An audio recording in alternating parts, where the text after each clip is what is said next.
it a shot today. Honest shot, no snark, no sarcasm. Sunshine and roses. Ready? Okay. Good morning to you. Good Thursday morning. I'm Dejan Kovacevic of DK Pittsburgh Sports, and this is Daily Shot of Pirates. It comes your way bright and early every weekday if you're into football and or hockey. I also offer daily shots of Steelers and Penguins, where you found this. A little less than a year ago, a ton of us, myself included, and I'll bet you were one of them as well, were absolutely blown away by that 20-8 start. And not just the record. It was the way they were playing. It was the completeness of it. It said they were the top 5 hitting team, top 5 pitching team, top 5 fielding team. They were everything. They were doing everything, and they were doing it miraculously, especially now in hindsight, without O'Neal Cruz.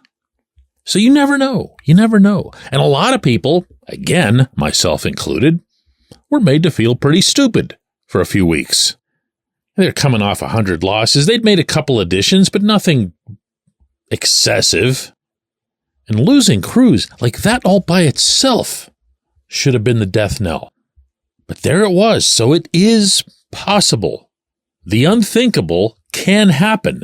Maybe more often in baseball than in other sports, at least for a little while.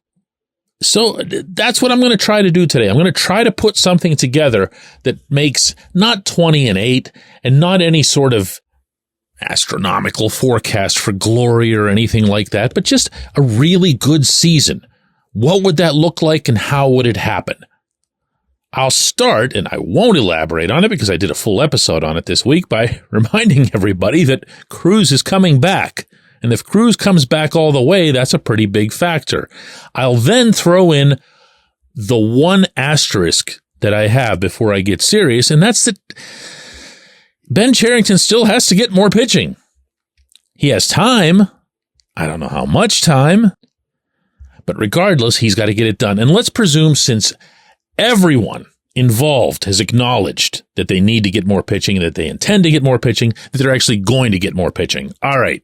So from there, if Mitch Keller is nothing other than his 2023 self, all-star form, again, more comfort, more confidence than ever, that's a heck of a start. Not a lot of rotations are led by someone of Keller's caliber. Let's throw in there that you could sign Mitch to an extension and get everybody all stoked the way you have the last couple of springs leading into the regular season. End parentheses. Let's say Cherington gets himself a 2, like a real 2. Following up on my asterisk. That's good. Let's say that both Marco Gonzalez and Martin Perez are healthy and stout and ready to contribute to this team both tangibly and intangibly as newcomers. And then throw in that Paul Skeens just goes down and does what he's always done and dominates. And that he makes it up after a couple of months. And one more just for fun. Let's get Roansy Contreras into this rotation. Let's do that. Maybe he or one of these other 3 guys can be the placeholder for Skeens, or maybe Roansy rises up to be his best self. The initial impressions from the spring are that Rowansy's velocity is up. That'd be wonderful beyond words. The bullpen, I'm not going to insult your intelligence. I'm not going to waste your time or mine. This bullpen looks out bleeping standing. And it might have been that without Aroldis Chapman arriving after his first 100 strikeout season in a long time. Take the rest to the batting order. Cruz is almost certainly going to lead off. Your number 2 is almost certainly going to be Brian Reynolds. And from there you get Brian Hayes, Andrew McCutchen, Jack Suwinski, Rowdy Tellez, a big variable. And that's not a pun. You know, he's a big man. But if he can get to anything resembling the 35 home run form that he had a couple of seasons ago for the Brewers, okay, what are we at in the order? 1 through 6, not in actual numerical structure. All of these things are going to be bouncing around a little bit. your 7, 8, and 9 would leave you with, and again, this is in no order, Liover Peguero, Josh Palacios, or whoever wins the right field job, and the catcher, which is, by all accounts, going to be Yasmani Grandal. But here again, as with Skeens, you'd love to see Henry Davis make it up sooner rather than later. Peguero has the potential to become exciting. He's certainly got the most ceiling of the various individuals competing for second base. You would love to see him break out. Anytime you're talking about any kind of projections heading into a summer, you've got to be able to bank on 1 or 2 players just busting loose, being something way more than what anyone, except maybe the player himself, would have expected. Peguero has that. Doesn't mean he's going to do it. It means he has that. So you like the lineup? Do you like the lineup as it gets weighed next to the starting rotation? You need more on the rotation end. You need more on the lineup end. But neither of them looks like it'll be something awful. Again, re-emphasizing that Cherington still has to get that number 2 starter. They look like they'll be mostly able to catch the ball. I don't know that they'll be great at any position other than third base, obviously. But if they execute the fundamentals and if they can figure out something at first base, because Tellez is not great defensively, and they're going to miss just as much as they already did miss last season.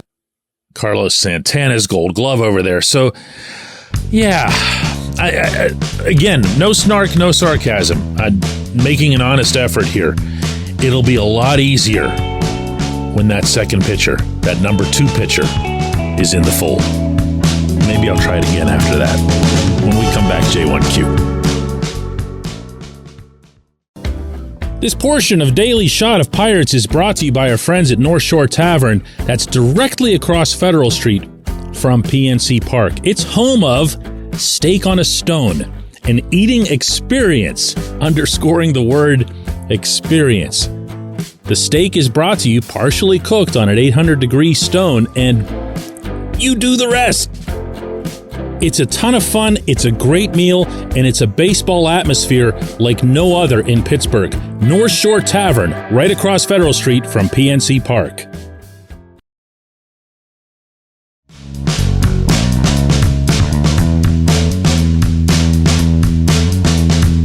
Today's J1Q comes from Oreo, who asks, DK, if Liover Peguero or Nick Gonzalez really turns out to be good, what happens in a year or two when Termarr Johnson gets called up? A couple of ways to answer this one. The first is to make sure that Ji-hwan Bae is being included, because the Pirates are including him themselves in this second base mix. The second preface that I'll put forth here is that almost always these things sort themselves out. There's very, very, very rarely a setting in which 2 players at the same position converge at just the right time at exactly the same spot on the diamond, and a team has to make some kind of massive decision.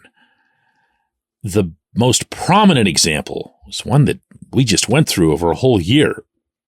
That's that Henry Davis, a 1-1, and Endy Rodriguez, the consensus choice as the top prospect in the system, were playing the same position. And Ben Cherington, every single time he fielded a question about this, had the same reaction that I'm sharing with you here myself. And that's that these things sort themselves out. A lot of times they sort themselves out negatively, as unfortunately happened with Endy. But it can be injuries, it can be performance, it can be a position change. But I'm just telling you, it's not going to happen. It's not going to be something where you go, oh no, we have 2 superstars at second base. Both of them are going to be the next Joe Morgan, and we just can't. It's not going to happen. It's not going to happen. If it were to do that, Termarr has had some experience in the outfield, Termarr would be capable of going out there. I think you could say the same for any of the 3 current combatants at the position. Peguero can play out there. Gonzalez can play out there. And we saw Bay at times last season play spectacular outfield.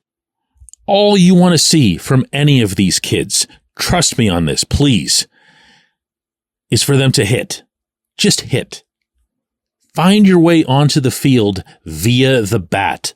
Don't worry about where you're going to end up. Don't worry where they might move you. And don't, for that matter, worry about where someone already might have planted a flag. Like, let's say, for example, that Peguero was some superstar defensive shortstop. He's got some of that flash, and he can do it on occasion, but I've not seen the consistency, and I definitely haven't seen him go to the hole well enough to believe that about him. But let's just say that he was. He would have been on the field all of this past season. Why? Cruz got hurt. Stuff happens. I appreciate the question. I appreciate everybody listening to Daily Shot of Pirates, and I'll remind that I'm headed down to Bradenton to spend next week down there with the Pirates, bringing you reports from the scene. In the meantime, we're going to do one more of these here tomorrow.